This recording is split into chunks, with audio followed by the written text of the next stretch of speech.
Assalamualaikum warahmatullahi wabarakatuh. Bismillahirrahmanirrahim. Alhamdulillahi rabbil alamin. Wassalatu wassalamu ala asyrafil anbiya'i wal mursalin wa ala alihi wa sahbihi ajma'in. Na'udzu bikalimatillahi tammati min syarri ma khalaq. Bismillahilladzi la yadurru ma'asmihi syai'un fil ardi wala fis sama' wa huwas samiul alim. Allahumma adfa'anna al-waba' wal-ghala' wal-riba wal-zina wal-mihan wa su'al fitan ma zahara minha wa ma batan an baladina hadha khasatan wa an sa'iril biladil muslimina 'amatan ya rabbal alamin. Nawaitu ta'alluma wa ta'lim wa tazakkura wa tazkir wa naf'a wal intifa' wal ifadah wal istifadah wal hasa 'ala tamassuki bi kitabillah wa sunnati rasulih wa du'a ilal huda wa dalalah 'alal khair ibtigha'a wajhi rabbina wa mardatihi wa qurbihi wa thawabihi lillahi ta'ala.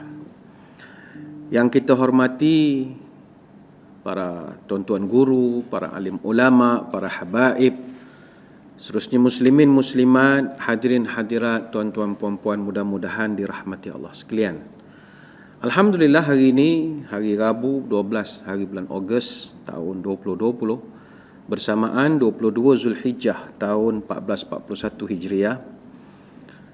Kita masih dapat bertemu dalam program Minda Iman Besar yang dibawakan kepada kita oleh rakan-rakan dari Pusat Kutipan Zakat Majlis Agama Islam dan Adat Resam Melayu Pahang. Dan bagi kita di tanah air masih lagi berhadapan dengan bencana non-alam yang berskala internasional, dan tanpa disedari hari ini adalah hari yang ke-147. Kita berada dalam tempoh Perintah Kawalan Pergerakan ataupun PKP, dan kita secara khusus hari ini berada pada hari ke-63 dalam Perintah Kawalan Pergerakan Pemulihan atau PKPP, atau juga dikenali sebagai Recovery Movement Control Order ataupun RMCO, yang telah pun bermula pada 10 hari bulan Jun yang lalu dan akan tamat pada 31 Ogos. Dan kita baru hari yang ke-63 dan ada lagi insya-Allah 19 hari kita akan menamatkan RMCO ini. Dan bagi kita di Malaysia khususnya, minggu ini dan beberapa tempoh yang lepas begitu popular sekali bila membicarakan tentang COVID-19, timbul istilah Siwa Gangga. Maka gara-gara kluster PUI Siwa Gangga ini, ataupun lebih tepatnya restoran Nasi Kandar Saleh yang terletak di Pekan Napoh di Kubang Pasu ini, 7,000 penduduk kurang lebih yang meliputi 4 mukim di negeri Kedah, 3 mukim di Kubang Pasu, mukim Hosba, mukim Ah dan mukim Binjal, dan ada sebuah kampung di Padang Terap dan 2 buah kampung di Perlis, iaitu di Kampung Kuala Sanglang dan Kampung Tanah Timbul, terpaksa ditemkokan. Temko ni Targeted Enhanced Movement Control Order ataupun Perintah Kawalan Pergerakan diperketatkan secara pentadbiran, yang mana Perlis telah menguatkuasakan mulai kemarin 10 hari bulan Ogos sampai penghujung bulan Ogos ini. Bayangkanlah, Perlis yang merupakan negeri pertama yang diisytiharkan sebagai zon hijau kembali terancam kerana gara-gara Siwa Gangga ini. Dan yang agak membimbangkan dan menimbulkan khawatir adalah kluster ini dipercayai adalah super spreader kerana dikatakan ianya adalah strain mutasi D614G yang dipercayai oleh pakar-pakar kesihatan sedunia sebagai strain yang paling mudah merebak. Tapi ini berdasarkan kajian yang masih dibuat. Kita doa kepada Allah Ta'ala, moga Allah menjauhkan kita daripada segala musibah-musibah ini.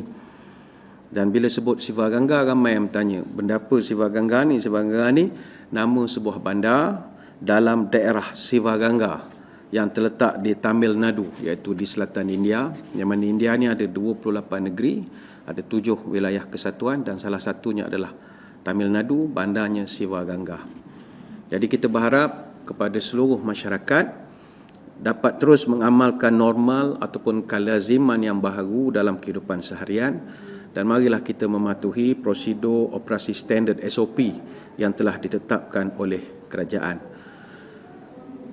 Banyak lagi kita nak cerita tentang COVID ni, tapi kita terus pergi kepada kitab kita ini. Musim yang sekarang yang baru ni kita guna kitab Rahsia Kematian, Alam Akhirat dan juga Kiamat, ataupun kitab Arabnya berjudul At-Tazkirah fi Ahwalil Mauta wa Umuril Akhirah.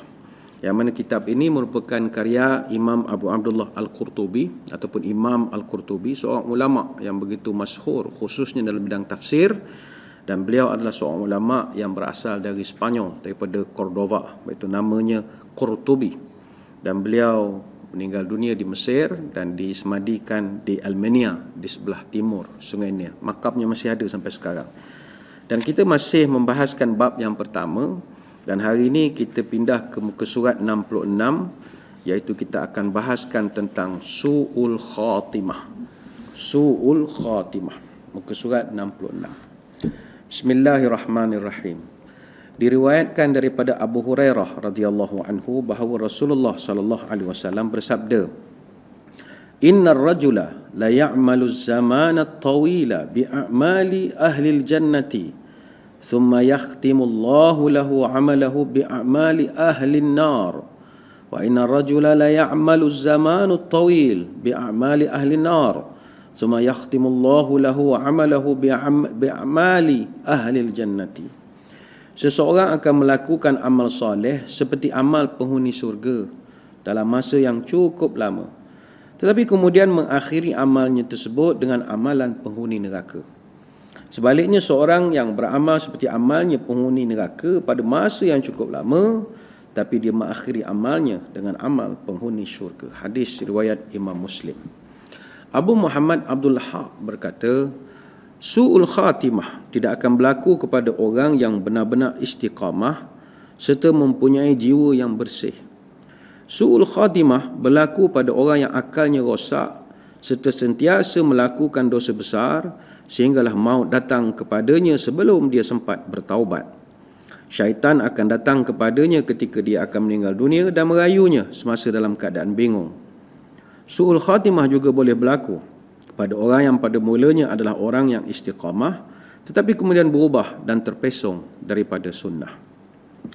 Perkara tersebut dialami oleh Iblis, yang mana dalam satu riwayat dinyatakan bahawa Iblis telah beribadat kepada Allah selama 8,000 tahun. Juga seperti yang dialami oleh Ba'lam bin Bawra yang telah dikurniakan oleh Allah Subhanahu wa taala, tapi dia sentiasa mengikut hawa nafsunya. Allah Taala berfirman, A'udzubillahi minasyaitonir rajim. Kamatsali syaitani idz qala lil insani kfur falamma kafara qala inni bari'um minka inni akhafullaha rabbal alamin. Yang mana sikap orang munafik itu samalah seperti sikap syaitan. Ketika dia berkata kepada manusia, kafirlah kamu. Kemudian ketika manusia itu menjadi kafir, dia berkata, sesungguhnya aku berlepas diri daripada kamu kerana sesungguhnya aku takut kepada Allah, Tuhan sekalian alam. Surah Al-Hasyr ayat 16. Jadi dalam kitab ini, tuan kitab ada menyebut satu nama, iaitu Bal'am bin Bawra. Kisah Bal'am bin Bawra ini adalah satu kisah yang panjang, dan sudah pasti kisah ini mendapat perhatian di dalam banyak kitab-kitab tafsir. Walaupun ianya penuh dengan warna-warni Israiliyat, tetapi banyak pelajaran juga yang kita boleh ambil daripada kisah Bal'am bin Bawra ini. Terlalu banyak pendapat tentang siapakah beliau, tapi yang disepakati oleh ulama, dia adalah salah seorang ulama yang ada di zaman Nabi Musa AS, yang mana doanya sangat mustajab, doanya sangat makbul, tapi kerana ada beberapa kesilapan yang beliau telah lakukan, akhirnya dia telah meninggal dalam keadaan tidak membawa segala kebaikan. Jadi ini ada disebutkan dalam beberapa tafsir. Seterusnya kata tuan kitab, diriwayatkan bahawa di Mesir ada seorang pemuda yang sentiasa pergi ke masjid untuk mengumandangkan azan serta menunaikan solat.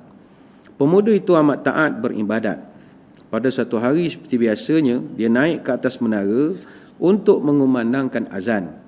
Di bawah menara itu ada sebuah rumah orang Nasrani yang telah menjadi penduduk negara Islam.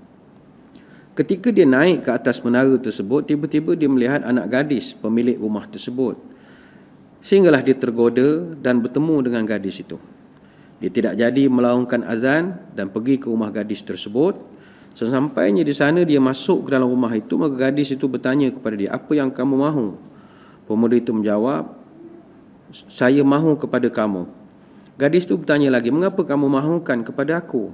Pemuda itu menjawab, kamu telah berjaya mencuri hatiku. Gadis itu berkata, aku masih ragu dengan jawapanmu. Maka pemuda itu berkata, kalau begitu aku akan kahwin dengan kamu. Gadis itu lalu berkata, kamu seorang Muslim, sedangkan aku seorang Nasrani. Mana mungkin ayahku mahu mengahwinkan aku dengan kamu? Pemuda itu berkata, aku akan bertukar agama menjadi seorang Nasrani. Gadis itu berkata, jika kamu bertujuan demikian, maka lakukanlah. Maka pemuda itu pun memeluk agama Nasrani, lalu mereka tinggal bersama. Pada hari itu juga pemuda tersebut pergi ke atas rumahnya, kemudian dia jatuh dan meninggal dunia. Dan dia baru saja memeluk agama Nasrani. Na'udzubillah min zalik. Ini cerita yang dibawakan oleh Tuan Kitab berdasarkan satu peristiwa yang pernah berlaku di Mesir. Bayangkanlah satu orang yang kerjanya tukang azan, tapi satu hari ternampak gadis cantik yang bukan beragama Islam, tapi dia sanggup tukar agama kerana nak berkahwin, dan akhirnya dia mati dalam keadaan agama lain. Kata Tuan Kitab lagi, diriwayatkan oleh Al-Bukhari daripada Salim, daripada Abdullah, dia berkata, Nabi SAW sering sekali bersumpah dengan menggunakan kata-kata, demi Allah yang maha membolak-balikkan hati. Maksudnya adalah mengubah hati seorang dengan segera yang melebihi kelajuan angin, seperti mengubah perasaan suka dan benci, perasaan mahu kepada tidak mahu. Menurut At-Tabari, perkara tersebut merupakan berita yang mengatakan bahawa Allah Ta'ala memiliki hati setiap hamba dan dia maha berkuasa untuk membatasi seseorang dengan hatinya sehingga seorang tidak mengetahui apa pun kecuali dengan izin Allah. Aisyah radhiyallahu anha mengatakan bahawa Nabi SAW sering mengucapkan kalimat, wahai Tuhan yang maha membolak-balikkan hati, berikanlah ketetapan di dalam hatiku agar sentiasa taat kepadamu. Lalu Aisyah pun bertanya, ya Rasul, kamu sentiasa mengucapkan kata-kata ini ketika berdoa. Adakah kamu sentiasa dalam keadaan takut, ya Rasulullah? Nabi pun menjawab, wahai Aisyah, hati seorang hamba berada di antara dua jari Allah Ta'ala yang maha berkuasa. Jika Allah mahu membalikkan hati hambanya, maka sangat mudah dia melakukannya. Uthman radhiyallahu anhu mengatakan, jauhilah minuman keras kerana dia merupakan punca semua kejahatan. Ada seorang pemuda yang taat beribadat, lalu dia dipujuk oleh seorang wanita agar mahu memenuhi undangan wanita itu untuk menjadi saksi pada syahadah yang diucapkannya. Wanita itu mengutus seorang hamba wanita untuk menyampaikan undangan tersebut. Setelah sampai di tempat pemuda itu, hamba tersebut menyampaikan pesanan tuannya. Dia berkata, Tuan kami mengundangmu untuk menjadi saksi kepada syahadah yang akan diucapkannya. Pemuda itu pun pergi memenuhi undangan wanita itu. Setelah sampai, pemuda itu masuk ke dalam rumah. Setiap kali pemuda ini melalui sebuah pintu, hamba itu akan menutup pintu itu kembali.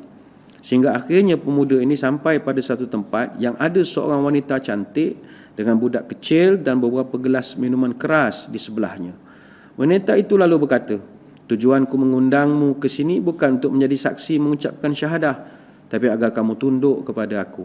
Jika kamu tidak melakukan zina denganku, maka kamu perlu membunuh budak kecil ini. Jika kamu tidak mau melakukan ini, maka kamu perlu minum minuman keras. Pilihlah salah satu di antara tiga pilihan ini. Pemuda itu lalu memilih untuk meminum arak ataupun khamar. Setelah dia minum satu gelas minuman keras, dia berkata, tambahkan lagi untukku. Pemuda itu terus minum minuman keras sehingga tanpa sedar dia tunduk kepada wanita itu dengan melakukan perbuatan zina. Sebab itu dia pun membunuh budak kecil itu. Diriwayatkan bahawa ada seorang tawanan yang beragama Islam yang hafal Quran dan dia ditugaskan untuk membantu dua orang rahib. Kedua orang rahib itu banyak menghafal ayat Quran daripada tawanan Muslim sehingga akhirnya kedua rahib itu memeluk Islam. Namun tawanan Muslim itu pula bertukar agama menjadi Nasrani. Dia katakan kepada tawanan Muslim itu, kembalilah kamu kepada agamamu kerana kami tidak memerlukan lagi orang yang tidak dapat memelihara agamanya. Tawanan itu berkata, aku tidak akan kembali kepada agama Islam selama-lamanya. Maka pemuda itu lalu dibunuh. Jadi tuan-tuan sekalian, Tuan kitab banyak membawakan riwayat-riwayat ataupun kisah-kisah berkenaan dengan orang-orang dahulu yang asalnya adalah orang baik-baik, tetapi di penghujung kehidupannya mereka mati dalam keadaan tidak Islam. Inilah tajuk yang nak dibawakan oleh tuan kitab, iaitu Su'ul Khatimah, iaitu keadaan seseorang ketika dia menutup usianya. Yang mana keadaan kita nanti ketika menutup usia itu memiliki nilai yang istimewa dan ada nilai tersendiri. Sebab balasan baik dan juga balasan buruk yang akan kita terima bergantung pada keadaan ketika kita menutup usia. Sebab itu dalam satu hadis sahih disebutkan, innamal a'malu bil khawatimu. Amalan itu akan diukur pada penutupnya. Hadis riwayat Imam Bukhari dan juga beberapa perawi yang lain. Sebab itulah orang-orang dulu, salafus salih, dia sangat risau tentang keadaan ini. Adakah kebaikan yang dia sedang lakukan sekarang endingnya akan baik juga? Itu memang dirisaukan. Sebab itu orang-orang yang kerap pergi ke masjid, hafal Quran, orang baik-baik, jauh di sudut hatinya dia akan bertanya, adakah aku boleh konsisten dengan benda ini sampai penghujung umurku?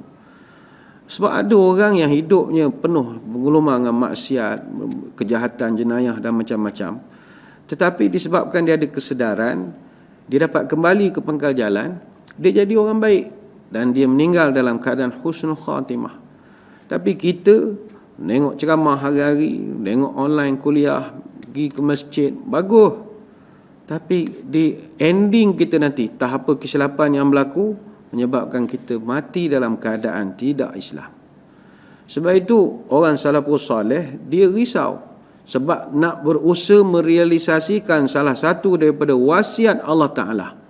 Allah Ta'ala pesan pada kita, dan pesanan ini diulang-ulang oleh khatib dalam setiap kali khutbah Jumaat.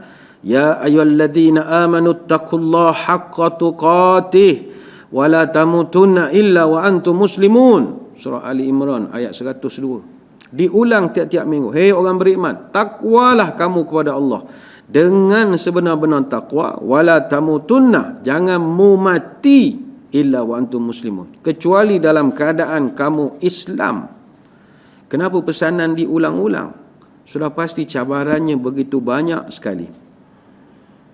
Maka hadirin hadirat yang dirahmati Allah sekalian, bukannya tidak pernah berlaku orang-orang yang kita kenal orang baik, tapi penghujung kehidupannya bertukar menjadi orang yang kita tak pernah sangka. Banyak. Ada satu kes pernah berlaku, seorang ahli jawatankuasa masjid. Kita tak sebutlah di mana perkara ini berlaku. Dia seorang yang sangat committed dengan masjid. Apa juga pengurusan-pengurusan di masjid ni, dia seorang sukarelawan yang begitu luar biasa sekali rajinnya. Maka dia tiap-tiap hari ke masjid. Di rumah yang ada hanyalah isteri dia dan ada seorang cucu dia. Mereka duduk bertiga. Cucu ni cucu kesayangan, sejak pada lahir dia jaga. Satu hari ketika Pak Haji ni ada di masjid, datang orang memberitahu cucunya, cucu kesayangannya, kemalangan jalan raya depan rumah. Cucunya kecil lagi, sekolah rendah. Dilanggar kenderaan dan sekarang dah bawa ke hospital. Dia pun pergilah ke hospital. Rupanya cucunya terkorban, meninggal dunia. Tiba-tiba Pak Haji ni berubah jadi pendiam, tak bercakap walau sepatah pun. Dia memendam perasaannya. Kemudian diuruskanlah jenazah. Dia tak menangis, tak apa, diam saja. Dan dah selesai, orang masjid datanglah ke rumah dia malam. Yalah, ada buat doa sikit apa semua. Ketika orang masjid datang ke rumah dia waktu maghrib, dia duduk depan pintu, dihalau semua orang balik. Orang heran, kenapa pula? Kita kan adat kita lah datang, nak tanya apa khabar, nak doa-doa sikit, minta pada Allah permudahkan. Dia maki semua orang yang datang dan dia kata, korang semua tak payahlah sembah Allah ni, kata dia. Allah ni semua ngarut semua. Ini percakapan dia, bukan kita nak percakapan dia. Dia sumpah seranah, dia carut Allah Ta'ala, dia kutuk macam-macam. Dia kata, tak payahlah, Tuhan ni mengarut saja, kata dia.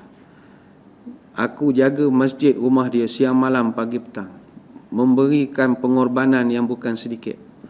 Takkanlah aku jaga masjid siang malam, cucu aku seorang pun dia tak boleh jaga.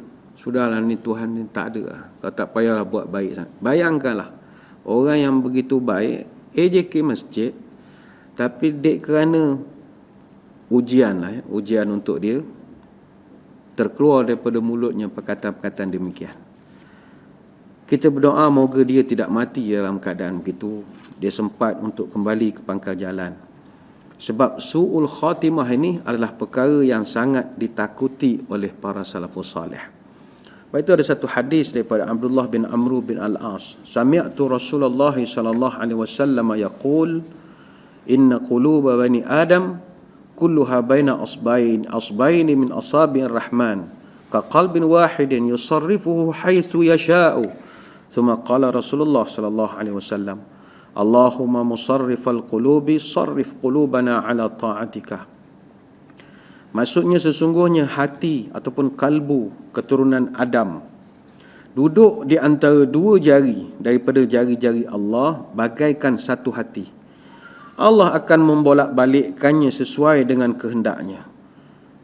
Maka kemudian Nabi pun berdoa, Ya Allah, Zat yang membolak-balikkan hati, palingkanlah hati-hati kami supaya sentiasa taat kepadamu. Hadis riwayat Imam Muslim. Itulah pentingnya keadaan kita ini sentiasa konsisten dengan agama ketika kita menutup usia.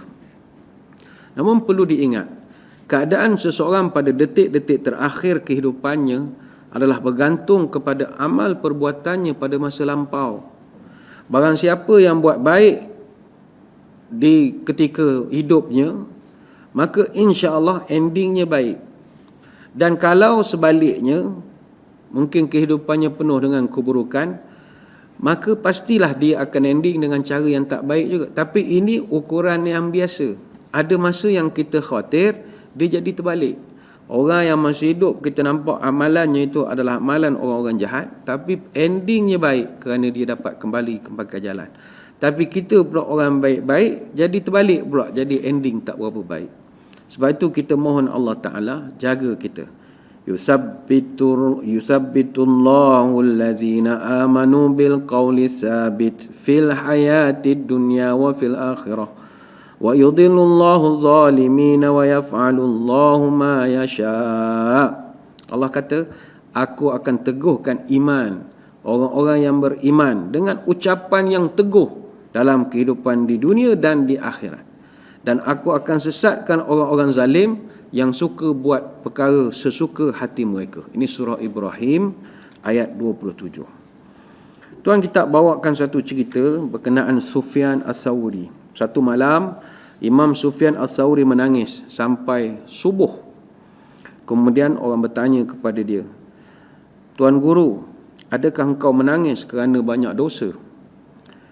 Maka beliau pun mengambil segenggam debu. Dia pun berkata, dosa-dosa aku lebih ringan daripada debu ini.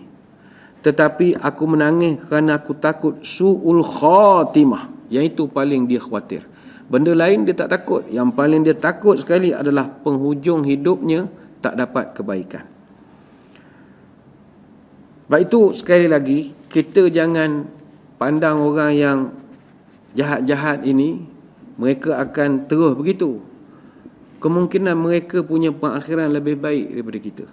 Ini bukanlah nak menggalakkan kita buat benda tak sunnah. Tidak. Yang dah jalan buat baik, buatlah.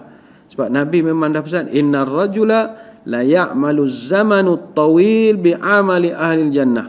Suma yukhtamu lahu amaluhu bi'amali ahli nar.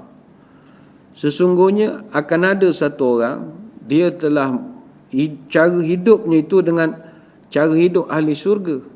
Tetapi akhir hidupnya dia mengakhirkan dengan cara ahli neraka, kata Nabi. Wa anna rajula la ya'malu zamana tawila bi'amali ahli nar. Tapi ada orang yang kita tengok dia hidupnya beramal dengan cara amalan ahli neraka. Summa yukhtamu lahu amaluhu bi'amali ahli jannah. Tapi ending kehidupannya adalah amalan ahli surga. Hadis riwayat Imam Muslim. Sebab itu, ayo kita berhati-hati. Kata tuan kitab, su'ul khatimah ini ada dua level, dua tingkatan. Tingkat rendah dan tingkat tinggi. Su'ul khatimah tingkat rendah, iaitu orang yang hatinya sangat cenderung pada urusan duniawi dan sangat mengikut kehendak syahwatnya. Jadi benda-benda ini akan tergambar ketika dia nak sakaratul maut nanti. Biasanya orang-orang begini, kata Tuan Kitab, dia meninggal dalam keadaan dia melakonkan semua perkara-perkara yang paling dia suka ketika dia mati nanti. Katalah dia minat berniaga, terlampau minat berniaga sampai lupa diri sendiri, lupa keluarga, lupa agama, berniaga sangat. Nanti nak mati, dia akan sebut benda itu ketika dia nak mati. Barangkali dia akan sebut bahasa-bahasa orang berjual beli lah, padahal nak mati dah. Dan ini banyak berlaku, dalam kitab ada disebutkan. Orang tu kaki berniaga, bila nak mati dia sebut benda-benda berniaga. Lelong, lelong, lelong, lelong, jual murah, nak mati lah. Masih lagi diganggu sampai sebut lelong sampai mati, dia tak ada nak mengucap 2 kalimah syahadah. Ataupun orang tu terlampau minat dengan kebun, ladang dia, mela lembu, mela kambing sampai lupa diri, lupa agama. Bila nak mati esok, dia masih lagi berfikir pasal lembu kambing dia. Masih lagi berfikir.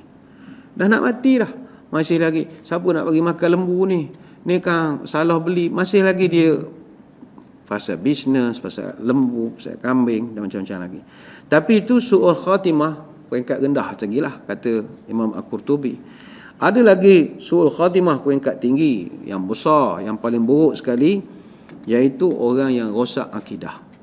Jadi dua-dua ni kita perlu hati-hati. Nombor 1 perlu hati-hati, akidah. Sebab akidah ni kalau dah bertukar ketika nak mati, maka payah untuk kita nak dapat pengampunan daripada Allah. Sebab siapa yang mati dalam ucapkan la ilaha illallah, automatik orang tu Allah akan santuni dengan sebaik-baiknya. Kata Syekh Abdullah bin Alawi Al-Haddad dalam karyanya Nasaihud Diniyah, katanya su'ul khatimah ni ada sebab, dia tak akan berlaku tanpa sebab. Qalu wa akthar min man yakhsha Allah man yakhsha alayhi su'al khatimah wal iyadhu billah al-mutahawanu bis-salati wal-mudminu min syarbil khamar wal-aquli walidayhi walladhi yu'dhi al-muslimin wa kadhalika al-musirruna 'ala al-kaba'ir wal-mubiqat alladhi lam yatubu ila Allah minha. Kata dia, para ulama telah mengatakan bahawa orang yang paling dibimbangi mendapat su'ul khatimah adalah beberapa golongan. Yang mana golongan ini kalau dia tak sedar, kita khawatir dia boleh hanyut dan terus berada dalam su'ul khatimah ketika mati nanti. Siapakah golongan tersebut? Ada beberapa golongan. Pertama, kata Syekh Abdullah bin Alawi Al-Haddad dalam kitabnya ini, nombor 1 sekali adalah al-mutahawanu bis-salati, orang yang melalaikan semayang. Jadi muslimin muslimat sekalian, jagalah semayang.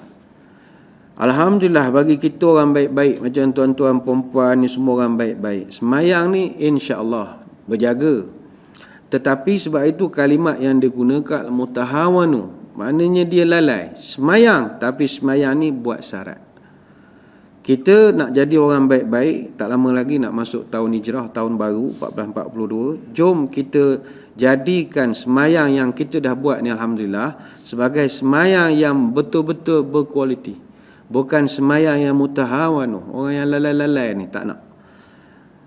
Sebaliknya ada orang memang tak semayang langsung, ini dah level bawah lah. Bagi kita level orang masjid suka dengar ceramah ni dah patut dah level semayang, tak boleh lalai lagi. Jagalah semayang. Semayang ini Nabi dalam satu hadis sebut Ra'sul amril Islam wa amuduhu as-salatu. Agama ni dia punya inti dengan tiang dia semayang. Tak ada dua ni, tak ada isi. Kalau kuih pau tu kosong, tak ada apa-apa. Semayangnya isi dia. Dan tiang juga adalah semayang. Kalau kita umpamakan rukun Islam ni sebuah rumah, semayang yang kita buat itu kalau dalam sebuah rumah dia macam tiang. Puasa yang kita buat bulan Ramadan itu dinding. Zakat itu atap. Sebab itu rumah kalau ada dinding, maknanya zakat bayar. Puasa buat. Tapi tak ada tiang, semayang tak. Rumah ada dinding tak ada tiang, tumbang lah. Tapi kalau rumah setakat ada tiang, dia semayang tapi tak ada dinding, tak puasa pula. Rumah kalau ada tiang tak ada dinding tu rumah beruk, orang tak duduk rumah begitu. Buruk nak bergayut saja duduk begitu. Ayuh kita jaga semayang. Wajib menjaga semayang. Daripada Jabir bin Abdullah, Nabi berpesan, baina rajuli wa baina syirki wal kufri tarkus salati. Hadis Muslim. Beza orang bukan Islam dengan Islam satu saja, semayang. Mu tak semayang, mu bukan Islam. Dan hadis lain, Sauban cerita, Nabi pernah beritahu, bainal abdi wa bainal kufri wal imani as-salatu. Fa iza tarakaha faqad asyraka. Yang bezakan orang Islam dengan orang bukan Islam adalah keimanan dan semayang. Kalau dia tak buat, maka dia sama saja seperti orang tersebut. Ini hadis riwayat At-Tabari. Tapi itulah macam kita sebutkan tadi, kita tak ada isu orang yang tak semayang. Kita isu sekarang orang yang sekadar semayang, sekadar buat syarat saja. Buat syarat saja. Sebab itu Allah Ta'ala sebut dalam surah Al-Ma'un ayat 4 sampai 5, fawailun lil musallin alladzina hum an salatihim sahun. Allah Ta'ala sebut, aku sediakan untuk orang yang semayang satu neraka khas, namanya wail. Ada neraka wail lil musallin, untuk orang-orang yang semayang. Orang semua terkejut. Pula dah semayang pun masuk neraka? Bukan semua. Allah Ta'ala sebut alladzina hum an salatihim sahun. Orang yang mana dalam semayangnya itu dia sahun. Sahun ni lalai. Ulama tafsir menerangkan maksud lalai ni dalam tafsir-tafsir mereka ada 3 perkara. Pertama, orang yang semayang lalai ni orang yang menunda-nunda semayang dan dia tunda sampai waktu semayang tu dah nak habis. Contoh, dia semayang maghrib pukul 8.20 malam. Maknanya tinggal 10 minit lagi nak masuk isyak, baru dia terhegeh-hegeh nak semayang maghrib. Padahal daripada pukul 6.30 dia bukan ada apa-apa, duduk tengok drama dalam TV. Pukul 8 lebih barulah dia pergi semayang maghrib. Ini sengaja. Atau dia bangun semayang subuh. Elok dah bangun 5.30, subuh kat pukul 6. Dia duduk tengok TV, tengok Netflix misalnya. Duduk tak semayang lagi. Padahal tak tidur pun. Pukul 7 baru semayang subuh. Ini orang yang menunda-nunda semayang. Ini neraka wail. Yang kedua, kata ulama, sahun ni orang yang semayang tapi tak cakna langsung tentang hukum hakam. Dari segi syarat, rukun, syarat sah, tak cara langsung. Dia punya rukuk ke, dia punya sujud ke, dia main ikut orang saja tanpa memerhatikan. Rukuk pun main-main, macam ayam patuk makanan saja, turun naik celup begitu saja. Semayang tapi lalai. Yang ketiga, orang yang semayang tanpa disertai kekhusyukan. Tak khusyuk semayang. Khusyuk ni bukanlah maknanya tengah semayang sampai tak dengar apa-apa. Tidak. Khusyuk ni kata ulama, cukuplah kita merenungi makna yang kita baca. Mana tahu Bismillahirrahmanirrahim. Tahu Bismillah tu apa makna, dengan nama Allah Maha Pemurah. Alhamdulillahirrabbilalamin. Segala puji bagi Allah, Tuhan sarwa sekalian alam. Tahu maksud dibaca, itu pun dah dikira sebagai khusyuk. Nak khusyuk tak dengar apa-apa, mustahil. Kita semayang di Mekah pun banyak menengok burung merpati, orang lalu lalang, ada gangguan. Tapi mengetahui bahawa kita sedang semayang, itu juga dikira sebagai khusyuk. Masalah ada orang memang dia semayang, dia tak tahu Allahu Akbar, tak ingat rakaat berapa, dia tak ingat aku ni semayang sunat ke semayang fardu. Ini orang yang cuai. Sebab itu kata ulama, dalam neraka Jahannam terdapat satu wadi ataupun satu lembah yang di dalamnya terdapat ular-ular yang bersaiz besar. Yang mana ular ini besarnya besar tengkuk unta, leher unta dia punya besarnya, dan panjangnya sebulan perjalanan. Panjang ular. Ular ni kerjanya tidak lain selain daripada mematuk dan menggigit orang-orang yang ada masalah bab semayang ini. Itu je kerja dia. Dan bisa ular ini, kata ulama, menggelegak di dalam badan selama 70 tahun sehingga boleh meluruhkan segala daging-daging badan kita. Dan bila dah luruh, balik semula kulit tu molek, dipatuk lagi oleh ular itu tadi. Ini khusus untuk orang-orang yang sahun, orang yang lalai. Jadi jangan lalai dalam semayang. Kalau kita lalai, kita khawatir mati nanti, mati dalam keadaan yang tidak baik. Itu yang pertama. Yang kedua kata ulama, orang yang ada potensi dapat su'ul khatimah adalah al-mudminu li syarbil khamar. Orang yang suka minum minuman keras. Al-mudmin ni orang yang istiqamah, sentiasa, konsisten. Kalau pernah itu lain. Mungkin masa muda, zaman kita hiburan-hiburan dulu pernah minum misalnya. Benda let bygone be bygone. Dalam agama ni benda yang dah berlalu, minta maaf, minta ampun, Allah ampunkan. Ini yang mudminu syarbil khamar. Orang yang konsisten lagi minum. Walaupun dah pencen-pencen, minum lagi. Itu tak boleh. Man kana yu'minu billah wa yaumil akhir fala yashribil khamar. Siapa yang percaya pada Allah, percaya adanya kiamat, jangan minum arak.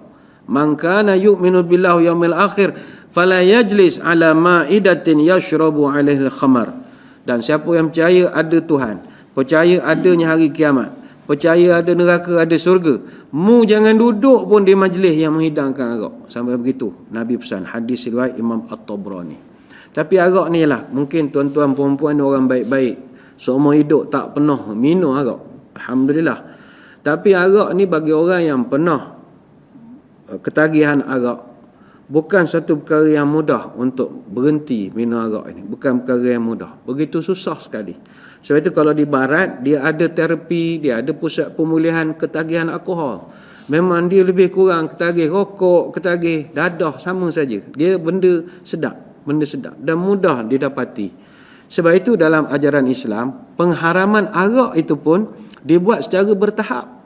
Sebab nak menunjukkan susahnya. Kenapa bertahap? Sebab orang Arab zaman dulu, arak ni satu benda minuman favourite dia. Macam kita ni teh tarik lah lebih kurang. Masa zaman sebelum Islam datang. Sebab itu dalam kosakata Arab, perkataan arak saja ada 100. Macam kita bahasa Melayu, arak ni berapa perkataan? Arak, tuak, benda lagi. Yang lain-lain tu ambil pada bahasa lain. Bahasa-bahasa lain yang kita ambil, todi bukan bahasa kita. Arab ada 100 nama untuk arak saja. Artinya dia sangat suka. Sebab itu kata ulama tafsir, peringkat pengharaman arak ni ada 4 peringkat. Tak boleh buat satu kaligus, tak boleh. Ayat pertama Allah turunkan di Mekah. Wa min samaratin nakhili wal a'nabi tattakhizuna minhu sakaran wa rizqan hasana. Dan dari buah kurma dan anggur kamu buat minuman yang memabukkan dan rezeki yang baik-baik. Surah An-Nahl ayat 67. Maknanya di situ Tuhan dah beri satu isyarat awal bahawa buat air mabuk daripada benda molek. Tapi benda tu takkan menjadi molek kepada kamu walaupun asalnya benda molek. Itu surah An-Nahl ayat 67. Orang yang mendengar ayat ni masih minum lagi. Turun ayat yang kedua. Perintah kali ini turun di Madinah Al-Munawwarah. Yas'alunaka 'anil khamri wal maisir qul fihima ithmun kabirun wa manafi'u lin-nas. Ya Rasul, ya Muhammad, mereka bertanya pada kamu tentang 2 perkara, iaitu arak dan judi. Jawablah, kedua-duanya itu ada dosa padanya, tetapi ada juga manfaat bagi manusia. Surah Al-Baqarah ayat 209. Maknanya Tuhan tak kata haram lagi. Tuhan tetap kata benda tu ada manfaat. Dan memang kita tak nafi arak ni, bukan kita nak mempertahankan arak, tidak. Manfaat ada. Orang minum arak dia lebih berani. Bahkan kalau setengah orang lepas dia minum, dia kalau main muzik, dia nampak semua kod-kod gitar ni dia boleh nampak. Kalau ketuk drum tu dia tahu mana nak pukul. Kederatnya boleh konsert sampai sejam. Kalau dulu orang kampung dia kalau kunik-kunik kahwin pakai kugiran. Jadi kadang dia boleh berkugiran ni dia daripada lepas isyak sampai pukul 2 pagi. Dia seorang je ngetuk. Lepas kena sekati. Dia kata sekati 2 kati. Dulu minuman keras ni beli kedai getah. Kalau di kampung-kampung lah beli sekati 2 kati minum. Guguk-guguk mabuk. Adalah dia punya kebaikan dia. Macam sekarang budak-budak college, budak-budak yang belajar di universiti, bukan semua. Kalau nak rajin study, kena pergi kuda, kena ubat batuk. Dia jadi rajin. Macam-macam lah. Ada manfaat, tapi itu bukannya manfaat. Itu bisikan-bisikan mengatakan manfaat. Dan juga kalau di barat, negara 4 musim, musim sejuk dia orang minum. Sebab katanya boleh memanaskan badan. Betul dikata ada wa manafi'un linnas, ada juga manfaat. Tapi bagi setengah sahabat ketika itu kata ulama, bila Allah Ta'ala sebut fihima ismun kabir, padanya itu ada dosa besar, orang yang panyakan dia dah start nampak, ni Tuhan nak kata benda ni dosa besar. Dan ada ketika itu yang tu berhenti minum arak. Ada, tapi tak ramai. Tak ramai. Salah seorang yang berhenti masa itu Osman bin Ma'zun radhiyallahu anhu. Dalam sejarah dia orang pertama stop minum arak. Selepas dia mendengar ayat ini, dia terus pecahkan tempayan. Dia orang simpan arak dalam tempayan. Pecah semua. Osman bin Ma'zun adalah orang pertama. Tapi ada sahabat-sahabat yang masih memilih untuk meneruskan tradisi minum. Sebab mereka pegang pula pada ayat. Dalam ayat tu Tuhan sebut wa manafi'un linnas, ada manfaat. Jadi kawan pegang yang manfaat lah, kata dia. Ada satu kisah kata ulama tafsir. Satu ketika Abdul Rahman bin Auf, dia sediakan makan, panggil buat jamuan-jamuan sikit, jemput orang ramai untuk datang makan lah. Jadi ramailah yang datang makan. Dan mereka minum apa semua. Tak lama kemudian masuk waktu maghrib. Salah seorang daripada sahabat yang jadi imam, dia jadi imam sembahyang maghrib. Rakaat pertama lepas Fatihah, dia baca Qul ya ayyuhal kafirun.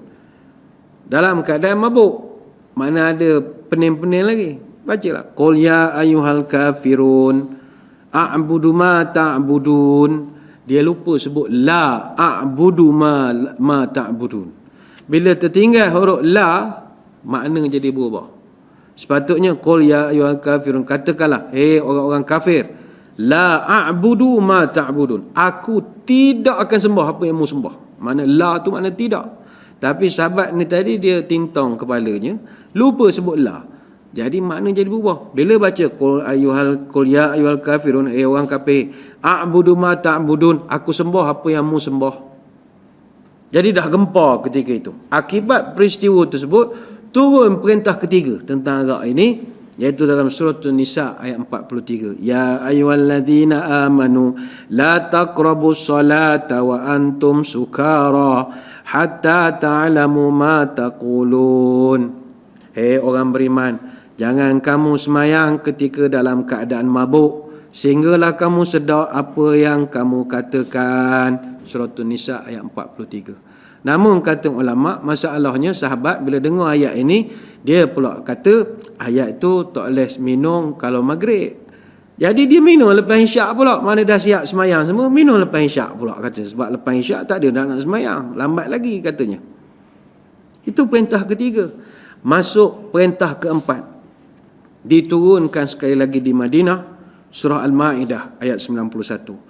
Ya ayyuhalladzina amanu innamal khamru wal maisiru wal ansabu wal azlamu rijsun min amali syaitan fajtanibuh la'allakum tuflihun.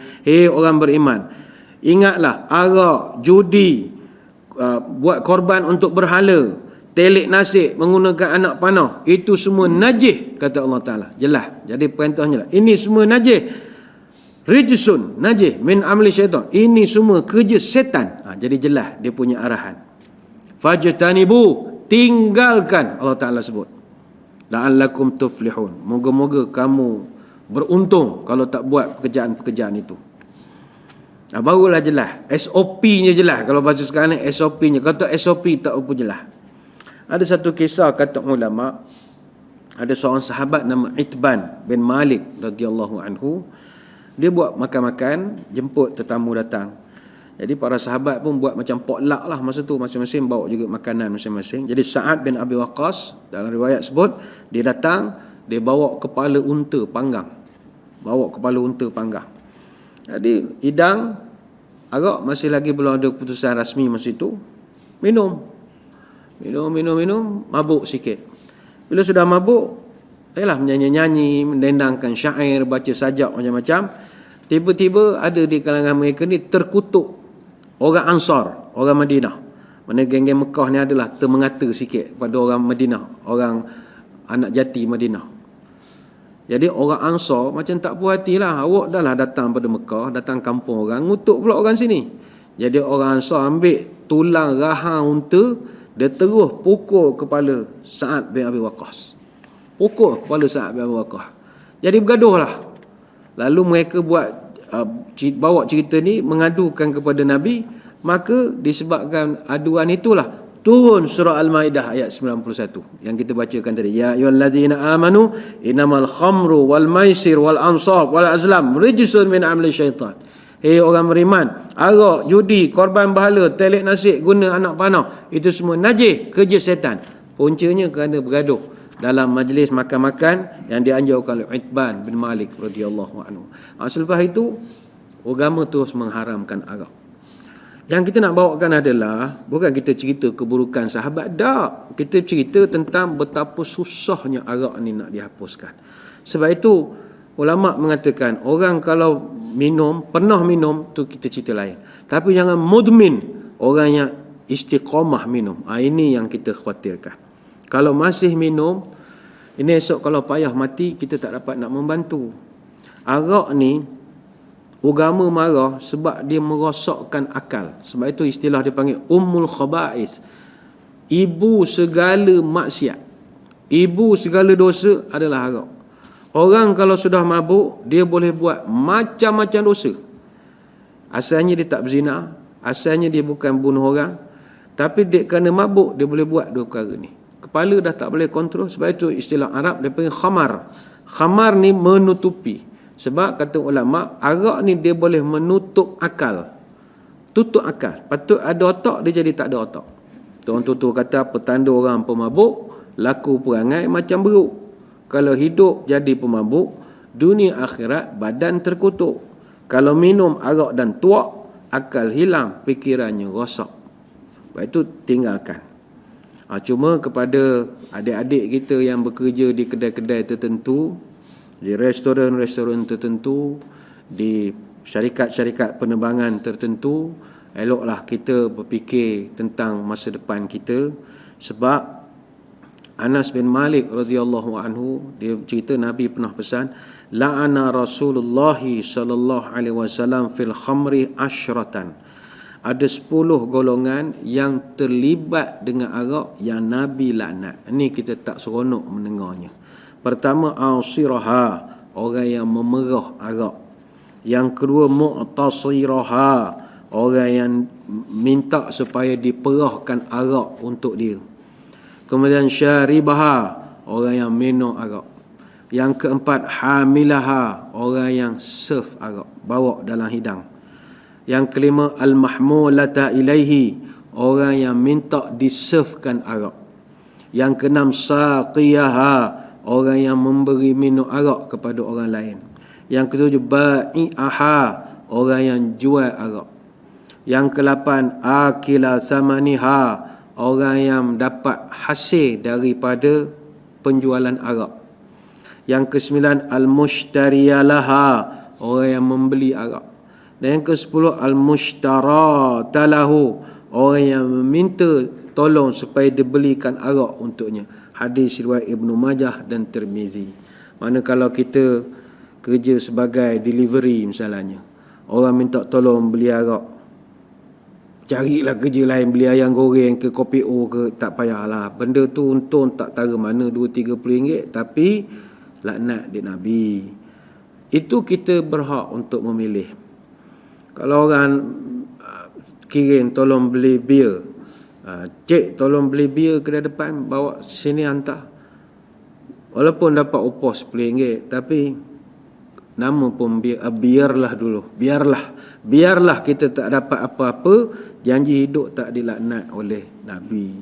Kalau kerja di pasar raya misalnya, pasar raya yang milik bukan Islam, dia ada jual. Jadi kadang kita di kaunter ada orang bukan Islam beli, bayar dekat kita. Jadi elok kalau dapat dicadangkan, kalau ada persatuan, kelab persatuan ke kebajikan ke persatuan buruh ke apa ke, buatlah bincang dengan majikan. Kalau minuman keras ni biarlah orang bukan Islam, staf yang bukan Islam uruskan. Ni bukan kita suruh berhenti kerja tak. Musim-musim lepas PKP ni jangan mudah berhenti kerja. Wah, hutang banyak ni. Kerja tapi bincanglah, gunding elok-elok. Okey, kita bukan tak mau jual. Ini agama. Jadi nanti Nabi marah sama kami. Nanti kita semayang pun Tuhan tak nak tolong. Nanti bisnes pun tak boleh jalan. Dia pun faham. Beritahu. Bukan Islam, counter agak sana masalahnya. Macam langkah peterbang pun sama. Boleh bincanglah dengan pihak pengurusan. Supaya agak ni jangan orang kita lah yang serve kan. Lagi elok kalau tak serve langsung. Itu yang terbaik sekali lah. Tapi ni entah berapa ratus tahun lagi lah baru dapat buat agak benda ni. Eloknya kita elakkan. Kita minta kita ni jangan esok susah nak mati. Itu saja. Itu yang kedua. Kemudian kata Syekh lagi, orang ketiga yang ada potensi untuk su'ul khatimah adalah al-aqul li walidayh. Orang yang derhaka kepada mak bapak. Ingat, derhaka mak bapak ni dosa besar. Dosa besar. Abu Bakrah radhiyallahu anhu dia cerita, Nabi pernah tanya 3 kali. Pernah tanya. Ala unabbi'ukum bi akbaril kabair. Ala unabbi'ukum bi akbaril kabair. 3 kali Nabi tanya. Maukah kamu aku beritahu apakah dosa paling besar sekali? Maukah aku tahu beritahu pada kamu apa dosa paling besar? 3 kali Nabi tanya. Sahabat berkata heran. Qulna bala ya Rasul. No, ceritalah ya Rasul. Kata Nabi, al-isyraku billah wa uququl walidain. Pertama sekali kata Nabi dosa besar, syirik pada Allah. Yang kedua, mudahaka pada mak ayah. Ini hadis dalam Sahih Bukhari. Dosa besar. Lepas syirik pada Allah, yang kedua dahaka mak bapak. Sebab al-jannah tahta aqdamil ummahat. Sebab surga kita duduk bawah tapak kaki mak kita. Itulah sebenarnya surga yang kita nak dapat, semayang pergi ke Mekah, nakkan surga tu, rupanya dia punya boarding pass kuncinya duduk kaki mak kita. Bayangkanlah. Jadi mesti mau jaga mak. Ingat Nabi pernah aminkan doa Jibril alaihissalam. Kata sahabat kami, tengok Nabi angkat tangan, tak dengar doa, dengar amin 3 kali. Amin, amin, amin. Jadi sahabat tanya, ya Rasul, doa tak dengar amin 3 kali. Doa ke apa? Kata tadi Jibril datang. Apa dia doa ya Rasul? Dia doa pertama, ya Allah jangan kau terima segala amal ibadat yang dilakukan oleh isteri yang dahaka. Dan aku jawab amin. Yang kedua, jangan kau terima segala amal ibadat yang dilakukan oleh orang yang tak mau memaafkan orang lain. Dan aku jawab amin. Yang ketiga kata Nabi Jibril, ya Allah jangan kau terima segala amal ibadat yang dilakukan oleh anak-anak derhaka. Dan Nabi jawab amin. Tu jangan main-main. Baik macam mana pun kita, mak ayah kena jaga. Sebab itu hatta nak pergi berjihad sekalipun, pernah sahabat jumpa, ya Rasul, saya ni semangat lagi jihad, baru belajar silat macam-macam, ada black belt ni, semangat dah ni. Nabi tanya simple saja, mak ada lagi? Awak muda, mak ada lagi? Jawab pemuda ni, ada lagi. Ilzamha fa inal jannata tahta aqdamiha. Duduk dengan mak, jaga dia elok-elok. Sebab surga tu duduk bawah tapak kaki makmu, kata Nabi. Hadis riwayat Imam Ahmad dan juga An-Nasa'i. Jangan sibuk ke benda lain. Jaga mak. Setiap bulan dia nak pergi hospital, bawa pergi hospital. Dia nak buat check up, mengambil ubat dan macam ni. Siapa lagi nak buat? Saya panggil Grab je kerja, anak ada kan, uruskan. Ilzamha, kata Nabi. Ayuh, jagalah ibu bapa. Apa tanda burung perempat dalam semak meremang bulu? Apa tanda kiamat dekat? Derhaka anak kepada ibu. Apa tanda burung perempat di atas batu jalan melonjak? Apa tanda kiamat dekat? Bertuan ibu kepada anak. Itu ulama memberikan satu kesimpulan, kalau dalam bab mentaati mak bapak, Allah rangkumkan dalam surah Al-Isra ayat 23 sampai 24. Pertama Tuhan sebut fala taqul lahuma uffin. Jangan cakap satu perkataan yang boleh tersinggungkan hati dia atau menyakitkan hati dia. Walaupun kamu cakap uffin saja. Uff ni kalau dalam bahasa kita gitulah. Mecok ke apa, bunyi pecak-pecak, bunyi cicak ni, bunyi cicak cuk. Tak boleh. Menyakitkan hati mak. Maknanya mak, sudahlah tengok Netflixnya, mak nak tengok ceramah pula. Bunyi tu je. Bukan kita cakap, mak tengok orang nak tengok ceramah buat apa, kan tengok pakai YouTube. Itu panjang jawapannya. Cukup dengan itu saja sudah menyakitkan hati mak. Allah Ta'ala sebut. Bayang kalau hantar mesej berjela-jela ngutuk mak, lagilah minta ampun cepat. So payah mati. Yang kedua, wala tanharhuma, jangan kamu kasar pun dengan mak bapak, khusus dengan ibu, jangan kamu tengking dia atau kasari dengan perbuatan kita. Yang ketiga, wa qul lahuma qawlan karima, bila bercakap dengan mak bapak hendaklah guna bahasa yang baik dan sopan. Qawlan karima, karim, mulia, bahasa mulia. Sebagaimana kita bila bercakap menghadap Borduli Tuanku Sultan misalnya, kita akan menggunakan bahasa-bahasa istana yang begitu mulia sekali. Ada patiknya, pacalnya, mohon perkenan, sembah takzim, sembah tahniah. Kita ada bahasa-bahasa mulia. Maka itulah yang kita kena bawa kepada mak bapak kita. Tak boleh bercakap macam kita bercakap dengan kawan-kawan, tak boleh. Kemudian Allah Ta'ala sebut yang keempat, wakhfid lahuma janahat zulli minar rahmah, cintailah dan kasihlah mereka dengan sepenuh hati dan rendahkanlah diri kamu di depan mereka. Walaupun kita anak, ada gelaran, ada profesor, ada doktor, ada datuk, ada tan sri, macam-macam. Mak kita orang kampung, baca pun tak pandai. Tapi walau kita hebat, rendahkan diri depan mereka. Walaupun kita cerdik, belajar luar negara, duduk Amerika 10 tahun, mak kita duduk kampung je. Tapi jangan tunjuk kita lebih cerdik pada dia. Kena khabar mak lebih pandai pada saya, ayah lagi pandai pada saya. Apa lagi? Wa qur rabbirhamhuma kama rabbayani shaghira, mestilah sentiasa mendoakan agar mak bapak kita memperolehi keampunan dan rahmat daripada Allah. Baik, kemudian yang keempat, kata Syekh, siapakah orang yang akan payah untuk nak dapat husnul khatimah dan dia berpotensi dapat su'ul khatimah? Allazi yu'zil muslimin, orang yang hidupnya menzalimi orang. Kata Ibn Salah rahimahullah, orang Islam hidupnya jangan buat kenat ke orang, jangan menzalimi orang, jangan buat jahat pada orang. Kata Ibn Salah, ada 4 hadis yang merupakan rukun utama seorang Muslim dalam hubungannya dengan Muslim yang lain. 4 hadis ni kita kena pegang betul-betul kalau nak jadi orang baik.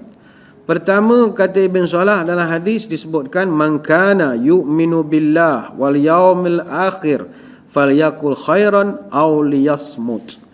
Siapa yang beriman pada Allah dan hari kiamat, hendaklah cakap benda baik saja. Kalau tak ada benda dia nak cakapkan, la yasmut, diam sajalah. Maknanya pilihan kita hanya 2, cakap atau diam. Hadis Bukhari Muslim. Dan bercakap pula benda yang baik-baik. Kalau tak ada benda nak baik, diam sajalah. Yang kedua, kata Ibn Salah, Nabi pesan, min husnil islam mar'i tarkuhu ma la ya'nihi. Salah satu tanda kebaikan seorang Muslim adalah dia tidak busybody, meninggalkan sesuatu yang tak ada kena-mengena dengan dia. Hadis riwayat Tirmizi dan Ibnu Majah. Jangan campur hal orang.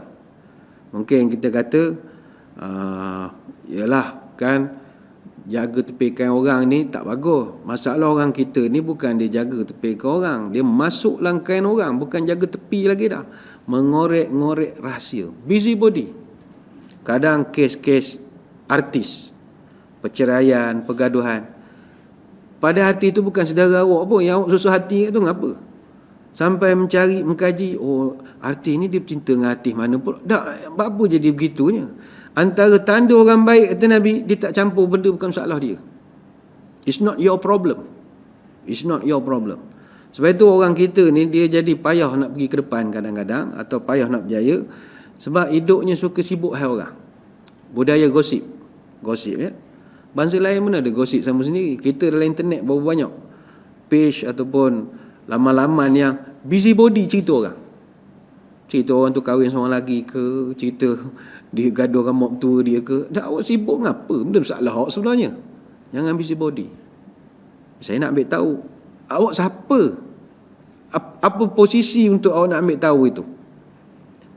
Awak ni bukan ambil tahu, mengorek rahsia. Itu masalahnya. Ambil tahu lain, ngorek rahsia lain. Dia kaji-kaji je lah. Stok sana, stok sini. Itu bukan kerja kita. Yang ketiga, kata Ibn Salah, Atan Nabi sallallahu alaihi wasallam rajulun faqala murni bi amrin wala tukthir alayya hatta aqilahu qal la taghdab fa'ada alaihi qala la taghdab. Yang ketiga, kata Ibn Salah, Nabi pesan, ada seorang lelaki datang jumpa Nabi, ya Rasul, ajarkan saya satu petua amalan, kalau saya buat saya jadi orang baik. Kata Nabi, mudah saja, la taghdab, mu jangan marah. Lagi ya Rasul, mu jangan marah. Lagi ya Rasul, mu jangan marah. Mana jangan marah? Yang ketiga, jangan marah. Yang kedua, jangan busybody. Yang keempat, la yu'minu ahadukum hatta yuhibba li akhihi ma yuhibbu li nafsihi. Tidak beriman ataupun tidak sempurna iman kamu kalau kamu ini tidak sayang kepada orang lain seperti mana kamu sayang diri kamu sendiri. Hadis Bukhari Muslim. Baik itu tuan-tuan, kalau ikut je apa yang Nabi buat ni, apa yang Nabi suruh ni, kita akan jadi orang yang baik dan kita tak akan kelahi dengan orang. Apatah lagi nak menzalimi orang. Itu yang keempat. Yang kelima, kata Syekh, orang yang ada potensi untuk mati su'ul khatimah adalah al-musrunu al-kabair wal mubiqat allati lam yatubu ila Allah minha. Orang yang terus menerus melakukan dosa besar, buat kerja maksiat dan tidak mahu bertaubat. Orang ni ada potensi untuk dapat su'ul khatimah. Yang penting saudara-saudari sekalian, ayolah kita memperbanyakkan berdoa kepada Allah Subhanahu wa taala, moga kita dijauhkan daripada su'ul khatimah ini. Sebab itu dalam Quran begitu banyak sekali contoh-contoh yang Allah Taala beri tentang bagaimana orang-orang dahulu salafus soleh berdoa mendapat husnul khatimah. Sebagai contoh dalam surah Ali Imran ayat 193 ini boleh kita amalkan. Rabbana innana sami'na munadiyan yunadi lil iman an aminu bi rabbikum fa amanna rabbana faghfir lana dhunubana wa kaffir 'anna sayyi'atina wa tawaffana ma'al abrar. Ya Allah, kami mendengar seruan Allah, seruan Nabi yang menyuruh kami beriman, maka kami pun beriman. Ya Allah, ampunkanlah kami segala dosa besar kami, hapuskanlah kami dari dosa-dosa kecil kami, dan matikanlah kami dengan orang-orang yang sentiasa buat baik. Itu satu doa. Yang kedua, dalam surah Yusuf ayat 101 ada doa Nabi Yusuf. Ini boleh diamalkan. Fatiris samawati wal ardi anta waliyyi fid dunya wal akhirah tawaffani musliman wa alhiqni bis salihin. Ya Allah, wahai Tuhan pencipta langit dan bumi, Engkaulah pelindungku di dunia dan di akhirat. Matikanlah aku dalam keadaan Islam, gabungkanlah aku dengan orang-orang yang soleh. Surah Yusuf ayat 101. Kemudian Allah rekodkan doa dalam surah Al-A'raf ayat 126. Ini doa daripada tukang sihir Firaun yang akhirnya bertaubat. Rabbana afrigh alaina sabran wa tawaffana muslimin. Ya Allah, limpahkanlah kami kesabaran, matikanlah kami dalam keadaan Islam. Dan ada satu doa Nabi ajarkan dalam satu hadis, Allahumma ja'al khaira umri akhirah wa khaira amali khawatimah wa khaira ayami yauma alqaka fihi. Ya Allah, jadikanlah sebaik-baik umurku adalah umurku yang terakhir, sebaik-baik amalku adalah amal-amal penutupku nanti, dan jadikanlah sebaik-baik hariku adalah hari ketika aku akan menghadapmu nanti. Hadis riwayat At-Tabrani. Banyak nak diterangkan tapi masa kita tak mengizinkan. InsyaAllah kita akan sambung lagi membicarakan tentang tajuk ini pada kesempatan minggu hadapan, insyaAllah. Sekadar itu, sebelum berpisah, marilah kita menadahkan tangan berdoa. Moga majlis diberkati ilahi. A'udzubillahi minasyaitonirrajim. Bismillahirrahmanirrahim. Allahumma salli wa sallim ala sayyidina Muhammadin salatan tukhrijuna biha min zulumatil wahmi. Allahumma in kana rizqina fis sama'i fa'anzil wa in kana fil ardi fa'akhrijhu wa in kana mu'siran fayassirhu wa in kana haraman fatahhirhu wa in kana ba'idan faqarribhu bihaqqi duhaika wa bahaika wa jamalika wa quwwatika wa qudratika atina ma ataita ibadika salihin. Ya Allah, kalau rezeki kami masih di langit, turunkanlah. Kalau di bumi, keluarkanlah. Kalau susah, permudahkanlah. Kalau haram, sucikanlah. Kalau jauh, dekatkanlah. Berkat waktu duhamu, berkat kecantikanmu, kekuatanmu, keindahanmu, kekuasaanmu, limpahkanlah kepada kami segala yang telah Engkau limpahkan kepada hamba-hambamu yang soleh. Subhanakallahumma wa bihamdika nashhadu an la ilaha illa anta nastaghfiruka wa natubu ilaik. Wa sallallahu ala sayyidina Muhammadin wa ala alihi wa sahbihi baraka wa sallam. Walhamdulillahi rabbil alamin. Wabillahi taufiq wal hidayah. Wassalamu alaikum warahmatullahi wabarakatuh. Wallahu a'lam.